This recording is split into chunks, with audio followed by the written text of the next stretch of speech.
Et je voudrais étudier quelques exemples à ce propos, parce que les hérétiques du BDD s'inspirent de quelques idées complètement fausses à propos de l'histoire des dogmes et de cette question particulière. Permettez-moi de donner quelques exemples de saints, de théologiens et de papes qui ont approuvé des opinions pourtant contraires aux déclarations du magistère, sans pour autant être des hérétiques.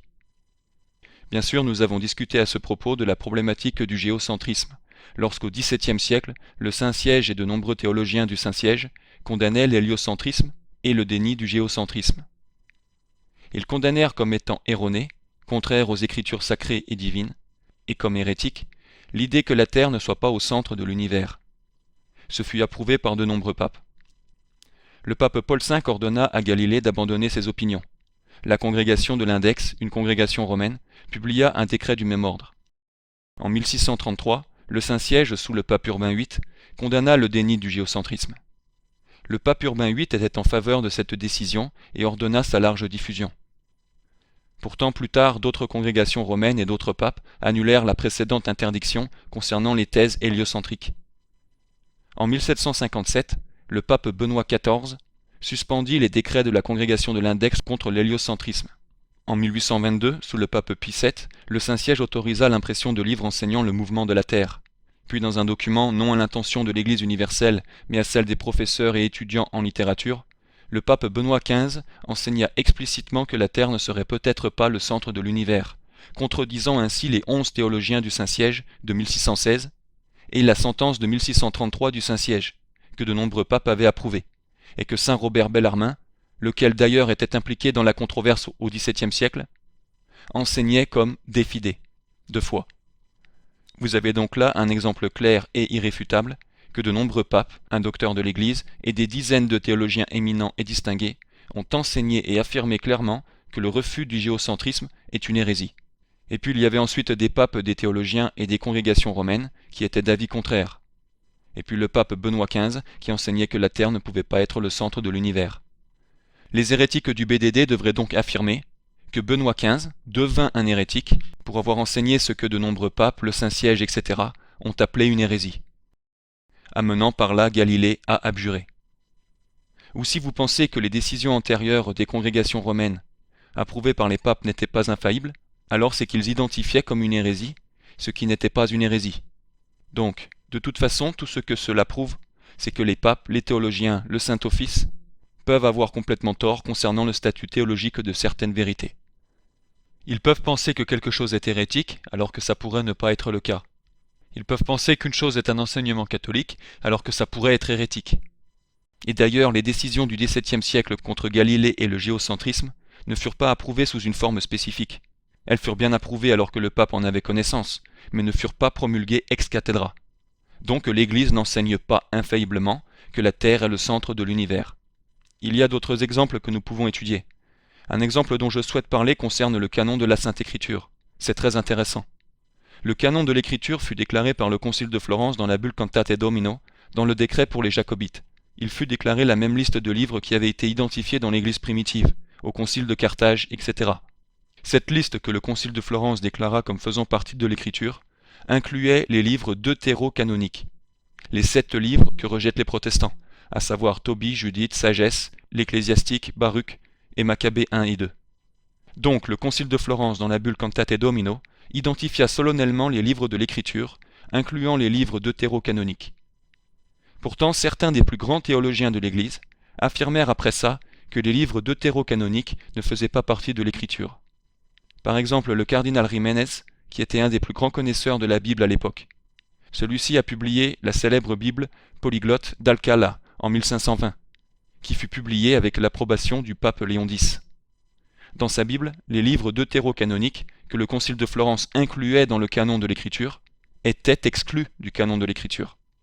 Donc ceux qui soutiennent le baptême de désir devraient affirmer que le cardinal Jiménez était un hérétique, tout comme le pape Léon X, parce que le pape Léon X approuva une Bible qui niait que les livres deutérocanoniques faisaient partie de l'Écriture, même si le Concile de Florence, environ 80 années auparavant, avait déclaré qu'il faisait partie de l'Écriture. Comment est-ce que c'est possible? Comment un pape pourrait-il approuver quelque chose qui est contraire au concile précédent? C'est parce que les papes peuvent avoir tort, peuvent être perdus, et peuvent ne pas être au courant de l'état théologique de la vérité. Ils peuvent manquer de voir ce qu'un précédent concile a dogmatiquement défini. Et ça nous amène peut-être à la considération la plus importante sur cette question particulière.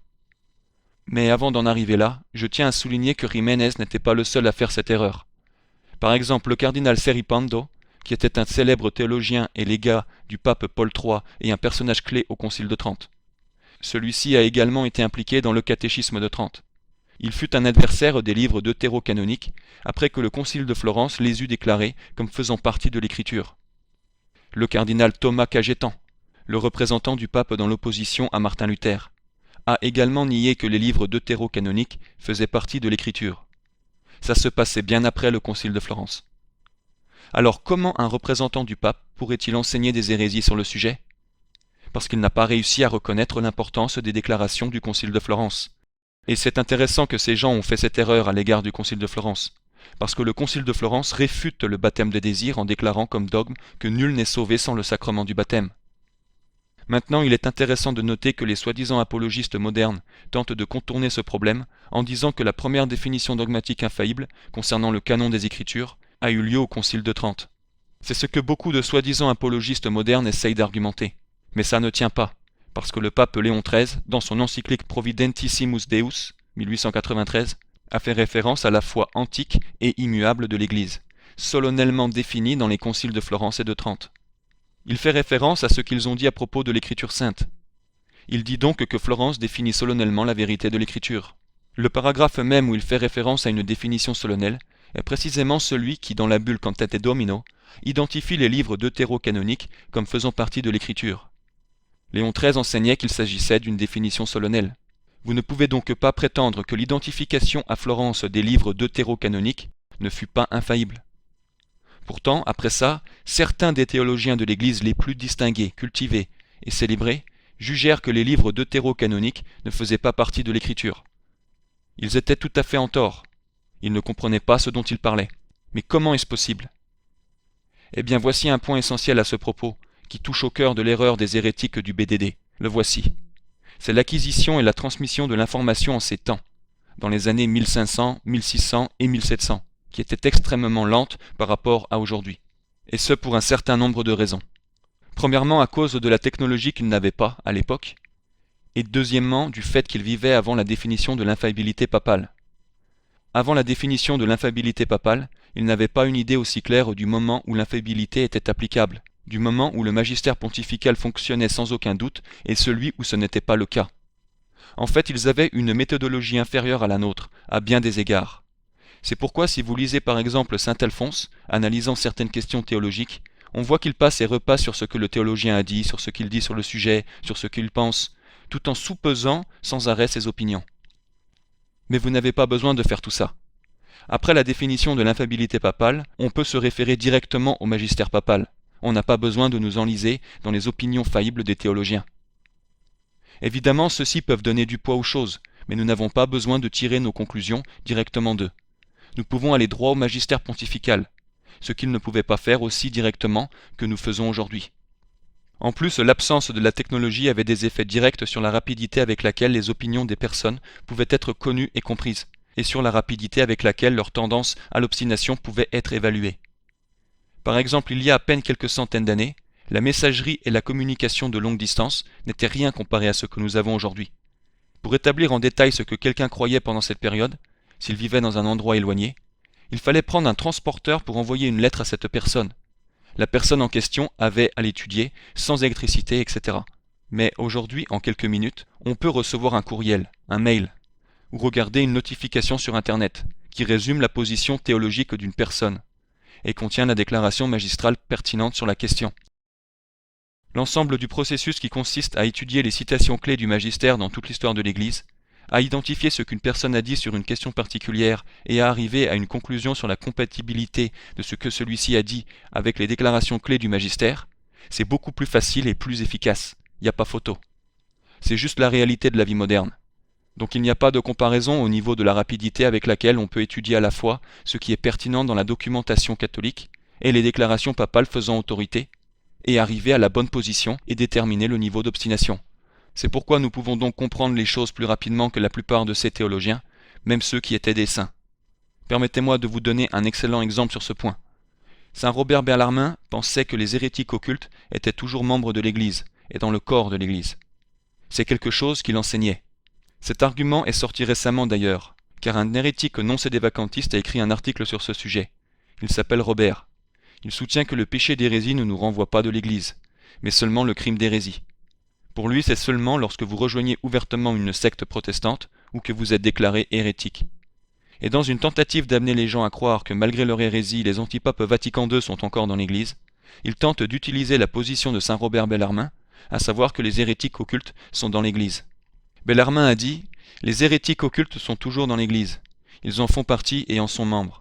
Par conséquent, le pape qui serait un hérétique occulte serait encore pape. » Et l'hérétique Robert, son nom c'est Robert Cisco, prétend que cela démontre que la vraie doctrine est que le péché d'hérésie, se transformant personnellement en hérésie, en vous-même, ne vous renvoie pas de l'Église, et donc que quelque chose d'autre est nécessaire. Donc il essaie d'utiliser saint Robert Bellarmine pour renforcer cette position. La position de saint Robert Bellarmine est non seulement fausse, mais hérétique. Et c'est une hérésie parce que le Concile de Florence a enseigné dans la bulle Cantate Domino que, donc tous ceux qui pensent des choses opposées ou contraires, l'Église les condamne, les réprouve, les anathématise, et les dénonce comme étrangers au corps du Christ qu'est l'Église. Présentement, le Concile de Florence déclare que tous ceux qui pensent des choses opposées et contraires à l'Église sont étrangers au corps du Christ, et il utilise en fait en latin le mot sentientis, qui est le masculin accusatif pluriel et participe présent du verbe sentire, penser. Ainsi, l'utilisation du participe de sentire démontre que le seul fait de penser des choses opposées et contraires à l'enseignement de l'Église, si vous pensez fermement en vous-même de façon opposée et contraire à la divinité du Christ ou à la papauté, eh bien si vous arrivez à cette conclusion, et même si vous ne le dites pas à tous vos amis, même si vous ne participez pas à une secte protestante, vous êtes quand même expulsé du corps du Christ, parce que vous n'avez pas la foi à l'intérieur de vous-même.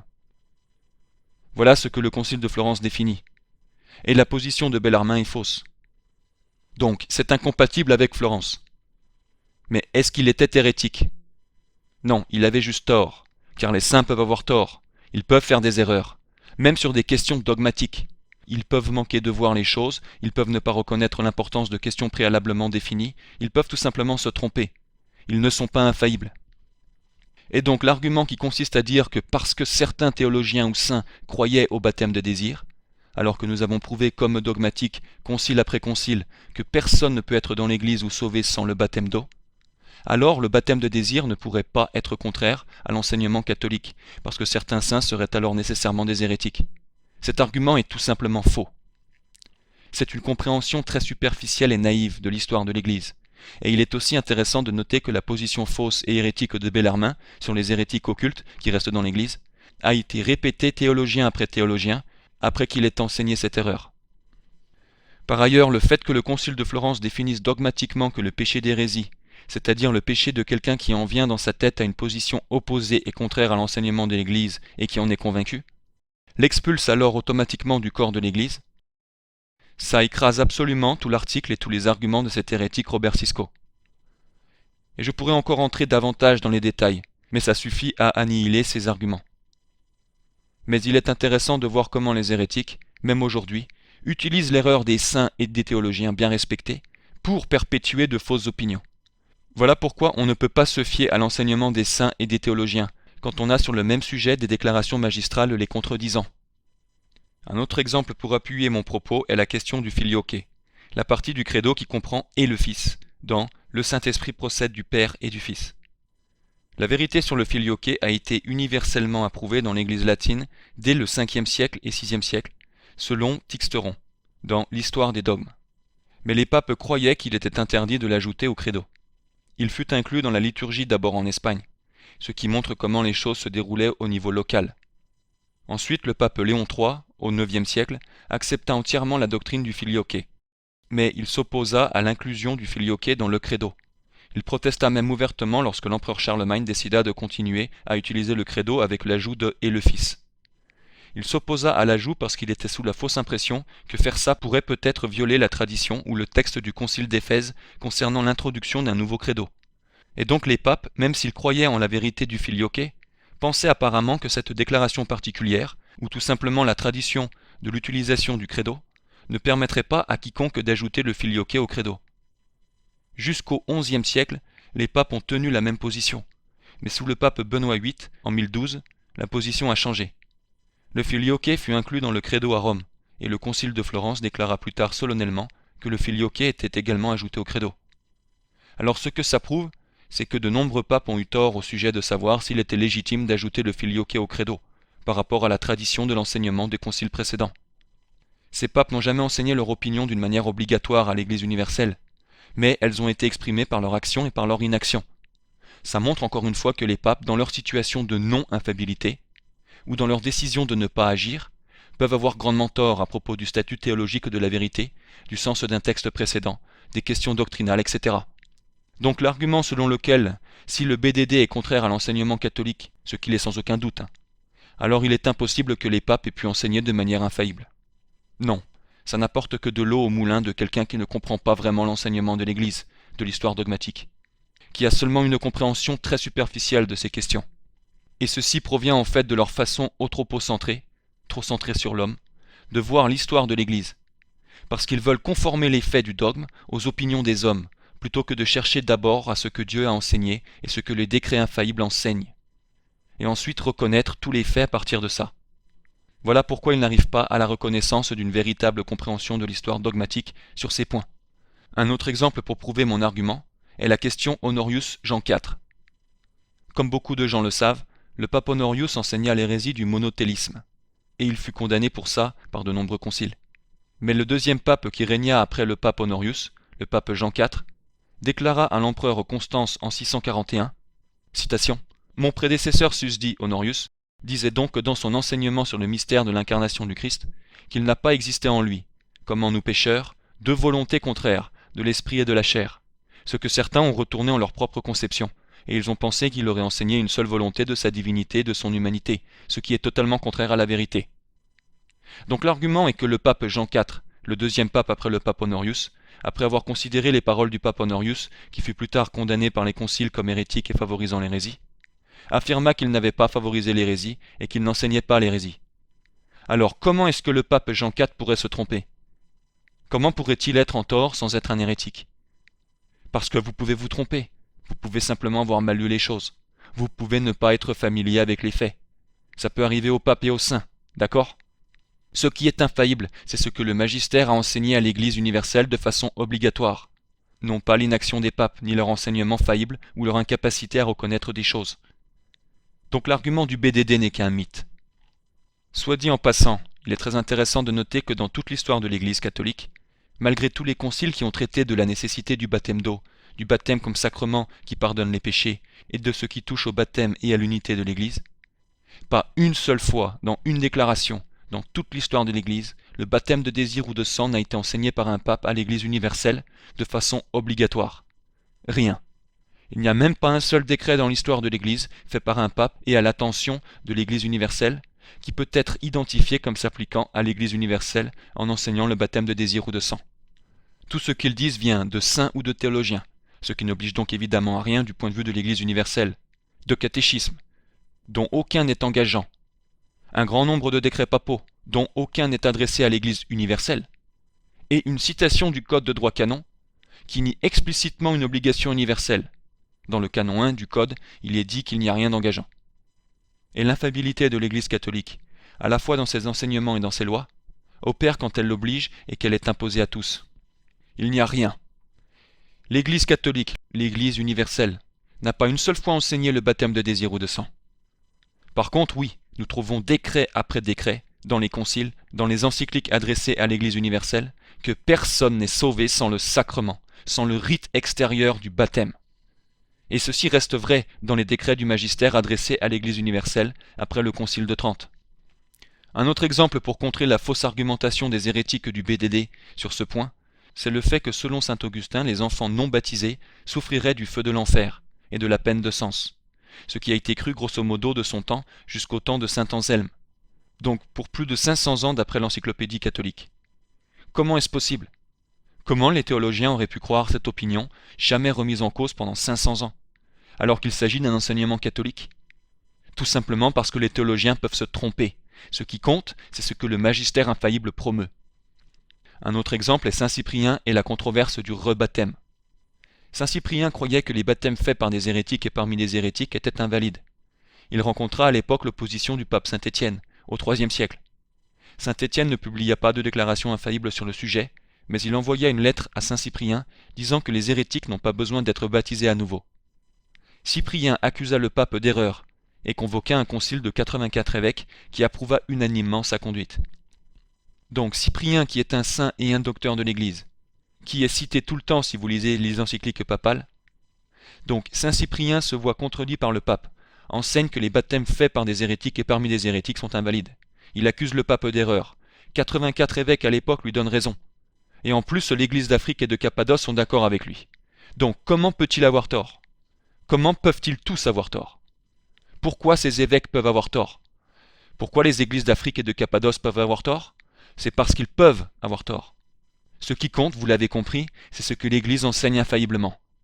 À moins qu'un homme renaisse de l'eau et de l'Esprit Saint, il ne peut entrer dans le royaume de Dieu.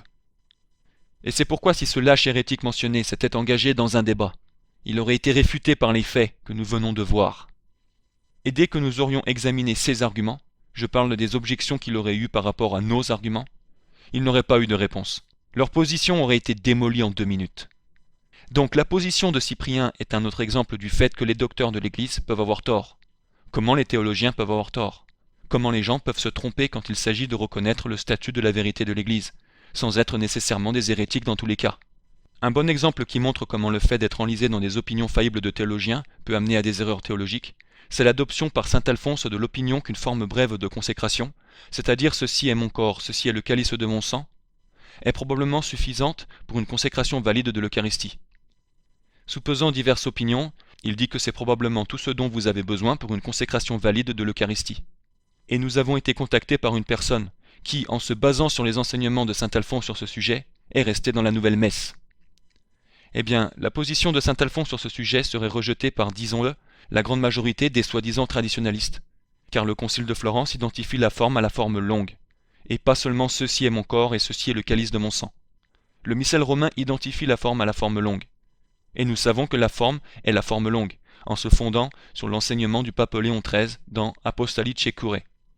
Donc c'est juste un autre exemple d'une erreur de la part d'un saint, qui est due au fait de trop se reposer sur l'enseignement de la part de théologiens et de leur opinion, plutôt que de reconnaître que ce qui est déterminant est ce que le magistère papal enseigne.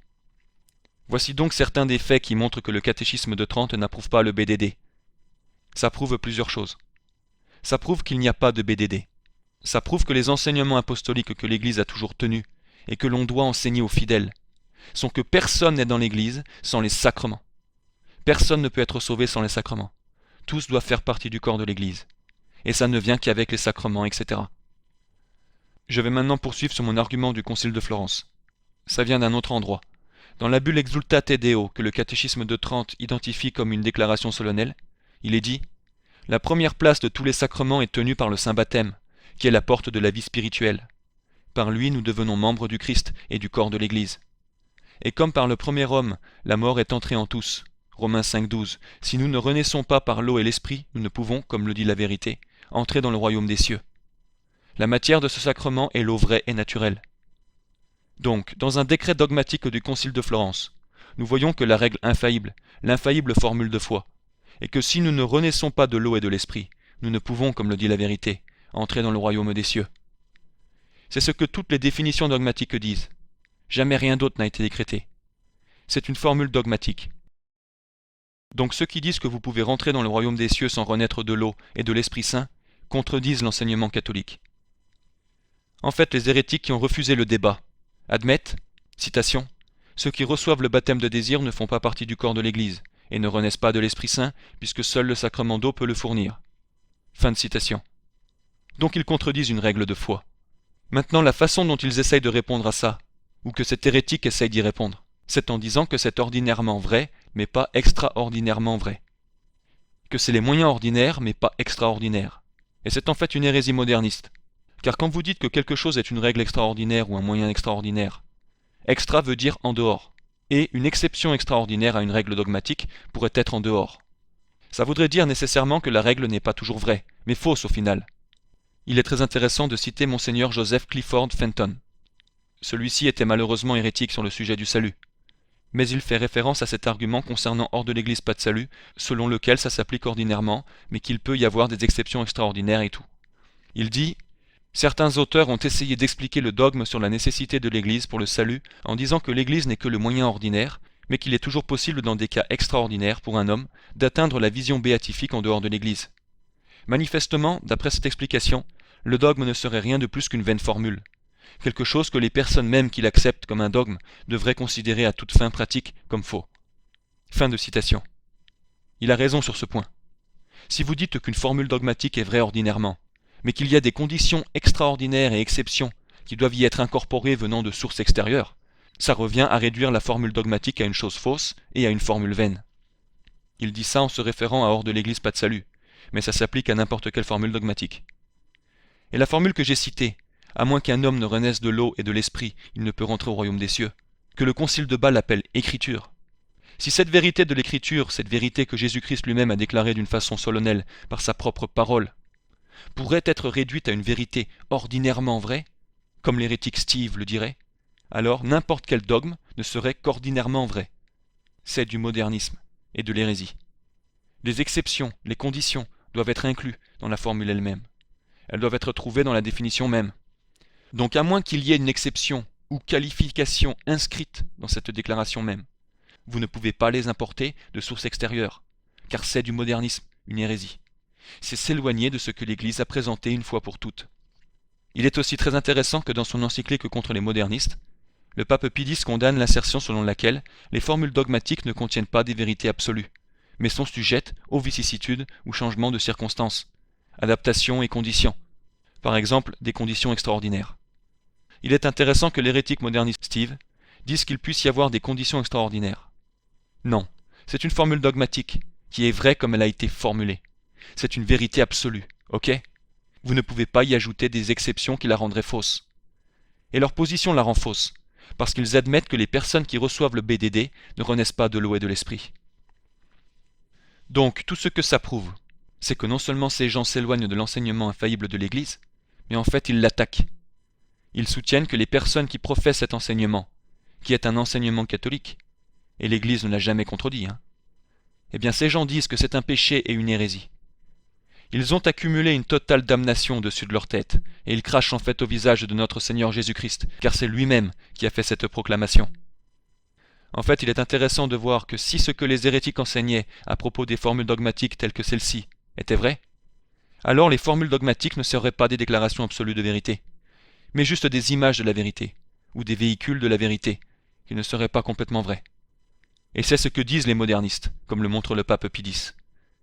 C'est aussi intéressant que dans 2 Corinthiens 1,18, saint Paul dit que Dieu est fidèle témoin, que la parole que nous vous avons annoncée n'a point été annoncée dans ce oui et non. En d'autres termes, saint Paul dit que la vraie doctrine des évangiles n'est pas contradictoire. Elle ne dit pas oui et non en même temps. Ce n'est pas oui et non. Pour eux, l'enseignement dogmatique de l'Église, qui est l'enseignement de l'Église, n'est pas à moins qu'un homme renaisse de l'eau et de l'esprit, il ne peut rentrer au royaume des cieux. Mais oui, un homme qui renaît de l'eau et de l'esprit peut rentrer au royaume des cieux. Non, car ce serait un faux évangile et un message contradictoire.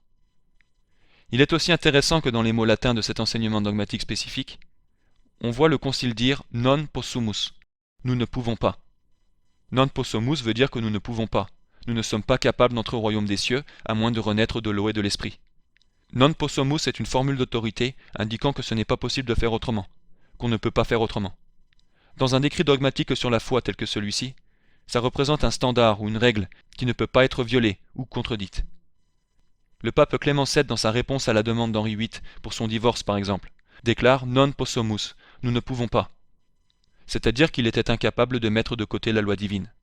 Léon le Grand et de nombreux autres papes ont aussi utilisé non possumus pour déclarer que nous ne pouvons pas nous tenir en communion avec les morts qui pendant leur vie n'étaient pas en communion avec nous. Sur ce point, il est très intéressant de noter que la secte Vatican II, en fait quand l'antipape Jean-Paul II a déclaré qu'il ne pouvait pas ordonner des femmes, a utilisé non possumus, nous ne pouvons pas. Ils ne l'ont pas fait, parce qu'ils n'ont aucune autorité. Mais c'est juste pour illustrer que même la secte Vatican II reconnaît que cette formule papale traditionnelle, en se référant au dogme, représente ce qui ne peut pas être fait, ce qui est complètement opposé à la loi divine. Et l'antipape Benoît XVI, dans son livre Lumière du monde, le mentionne. Il est dit L'impossibilité de l'ordination des femmes dans l'Église catholique a été clairement tranchée par un non possumus du magistère suprême. L'Église catholique enseigne non possumus, nous ne pouvons pas entrer au paradis sans renaître de l'eau et de l'esprit. Et quiconque contredit cela dans ses prêches ou enseignements de façon obstinée est un hérétique qui renie l'enseignement catholique. Un autre point du Concile de Florence qui démolit l'hérésie du BDD et l'hérésie de l'individu qui a refusé le débat, c'est le fait que dans la bulle Cantate Domino est déclaré que personne ne peut être sauvé en dehors de l'Église catholique, et ce dans les termes les plus forts. Elle croit fermement, professe et prêche, etc., en se référant au corps de l'Église. Il est dit « L'unité du corps de l'Église a un tel pouvoir. Ecclesiasti corporis ». Donc c'est un dogme que vous ne pouvez pas être sauvé si vous n'êtes pas dans le corps de l'Église. C'est un dogme. Pourtant Steve et un nombre incalculable d'hérétiques du BDD, grosso modo la plupart d'entre eux, admettent que ceux qui reçoivent le BDD ne font pas partie du corps de l'Église. Leur position est démolie par Cantate Domino et un grand nombre de déclarations papales. La tentative de réponse qu'ils font à cet argument est juste une blague, tellement ridicule en fait que quelqu'un comme Monseigneur Joseph Clifford Fenton, celui que j'ai mentionné avant, admet que cette idée, que vous pouvez appartenir à l'âme de l'Église sans appartenir au corps de l'Église, est complètement fausse. Voilà ce qu'il dit. Très certainement, la plus importante et plus utilisée de toutes les mauvaises explications à la nécessité de l'Église pour le salut, est celle qui fait une distinction entre le corps et l'âme de l'Église catholique. Les personnes qui essayent d'expliquer le dogme de cette façon désignent généralement l'Église visible comme le corps et appliquent le terme âme de l'Église soit aux grâces et aux vertus surnaturelles ou à une quelconque Église invisible imaginaire. Il y avait plusieurs livres et articles prétendant que l'âme de l'Église n'était pas vraiment séparée du corps, mais était en fait plus étendue que ce corps. L'explication de l'Église comme nécessité, d'après cette distinction, était inadéquate et menant à la confusion, et bien trop souvent infectée de sérieuses erreurs. Fin de citation. Ce qui est intéressant est que tout ça vient aussi en grande partie de saint Robert Bellarmin, parce qu'il affirmait que les catéchumènes pouvaient être dans l'âme de l'Église, mais pas dans le corps de l'Église. Et les hérétiques l'ont étendu, pour y inclure les païens, les juifs, etc. Il avait tout simplement tort, comme il avait tort à propos des hérétiques occultes. C'était des erreurs, d'accord ? Les saints peuvent se tromper, et faire des erreurs. Il n'y a aucun document magistériel qui permette d'affirmer que vous pouvez appartenir à l'âme de l'Église sans appartenir au corps. C'est au contraire complètement le contraire, comme le montre cette définition de Pie XI dans Mortalium Animos, se référant aussi à l'Église, qui est le corps mystique du Christ, qui dit que « quiconque ne lui est pas uni n'est pas un de ses membres, et n'est pas attaché à sa tête, qui est le Christ. » Le pape Léon X, dans le 5e concile du Latran, déclare infailliblement qu'il n'existe en effet qu'une seule Église universelle, hors de laquelle personne n'est sauvé, et pour tous il n'existe qu'un Seigneur et une foi. D'où le fait que tous doivent appartenir au même corps. Donc il déclare infailliblement que tous dans l'Église appartiennent au même corps. Pourtant les hérétiques en faveur du BDD affirment que les personnes qui sont dans l'Église ne font pas partie du corps. C'est contraire à l'enseignement catholique, au Concile de Florence, au 5e concile du Latran, et toutes sortes de décrets que je pourrais citer. Dans la bulle Unam Sanctam du pape Boniface VIII de 1302, définition infaillible, il déclare également qu'il n'y a pas de salut ni de rémission des péchés en dehors de l'Église, et il dit qu'elle représente l'unique corps mystique. Donc à nouveau, l'Église en dehors de laquelle il n'y a pas de salut est le corps. Et à l'intérieur il y a un Seigneur, une foi, un baptême, donc tout le monde a le même baptême. Je ne vais même pas parler de la montagne de preuves magistérielles qui prouvent que tous ceux dans l'Église ont le même baptême d'eau, car ce serait un argument séparé. Là je me concentre sur le point de doctrine du corps de l'Église mentionné par Florence, mais c'est vrai que c'est intéressant qu'on le trouve également dans cette déclaration. Et dans cette déclaration Unam Sanctam, Boniface VIII continue en disant « Le corps, il l'a appelé l'unique, c'est-à-dire l'Église, à cause de l'unité de l'époux, de la foi, des sacrements. C'est un dogme qu'il y a une unité de sacrements dans l'Église. Et si des personnes étaient dans l'Église sans avoir reçu le sacrement du baptême, ce ne serait pas une vraie formule, parce qu'il y aurait des gens dans l'unité qui n'auraient pas reçu les sacrements. Mais la vraie doctrine, l'enseignement infaillible de l'Église, c'est qu'il y a une unité pour tout le monde dans les sacrements, parce que tout le monde dans l'Église a reçu au moins le baptême. C'était un des points de doctrine mentionnés par le catéchisme de Trente, un point qui est dit comme devant être communiqué aux croyants. C'est-à-dire que tout le monde dans l'Église a reçu le sacrement, tout le monde dans l'Église fait partie du corps, tout le monde dans l'Église est un membre, etc. En fait, pour illustrer clairement comment l'hérétique Steve et d'autres hérétiques du BDD contredisent l'enseignement catholique sur ce point, il dit ceci, citation, « Quelqu'un peut en effet être séparé du corps de l'Église, mais uni à l'âme de l'Église. » Fin de citation. Laissez-moi citer le pape Pie XI à nouveau. Quiconque ne lui est pas uni n'est pas un de ses membres et n'est pas attaché à sa tête qui est le Christ. Leur position est démolie par l'enseignement catholique. Il est également intéressant que le pape Pie XII enseigne dans Mystici Corporis que Dieu, le Saint-Esprit, est l'âme de l'Église. Ce n'est pas une extension invisible du corps mystique qui inclurait les non-baptisés. Vous ne pouvez pas être unis à Dieu, l'âme de l'Église, sans être unis au Christ. Et tous ceux qui sont unis au Christ sont des membres du corps du Christ. Il s'agit d'un autre point extrêmement important, qui est lié au reste et qui écrase leur position hérétique. Les avocats du BDD affirment que ceux qui reçoivent le BDD, et bien sûr ils ne l'appliquent pas seulement aux gens qui désirent le baptême, mais aussi aux gens qui rejettent le Christ, ou qui n'en ont jamais entendu parler. Ces hérétiques admettraient que ces personnes ne font pas partie du corps de l'Église, et ne sont pas membres de l'Église, parce qu'ils savent que l'Église enseigne qu'on ne peut être membre de l'Église qu'à travers le baptême d'eau. Donc ils affirment que les gens peuvent être à l'intérieur de l'Église et sauvés sans en être un membre. Mais ceci est aussi démoli par l'enseignement catholique. En fait, c'est très intéressant de voir que dans le Concile de Bâle, qui est généralement regroupé avec le Concile de Florence dans les livres sous le nom de Concile de Bâle, Ferrare, Florence, Rome, il y a certaines sessions qui furent approuvées par le pape Eugène IV. Pas toutes les sessions, mais certaines sessions. Et l'une des sessions qui fut approuvée, la session 22, condamne et censure certaines idées. Une de ces idées était que ne sont pas membres du Christ tous les fidèles justifiés. Condamnés.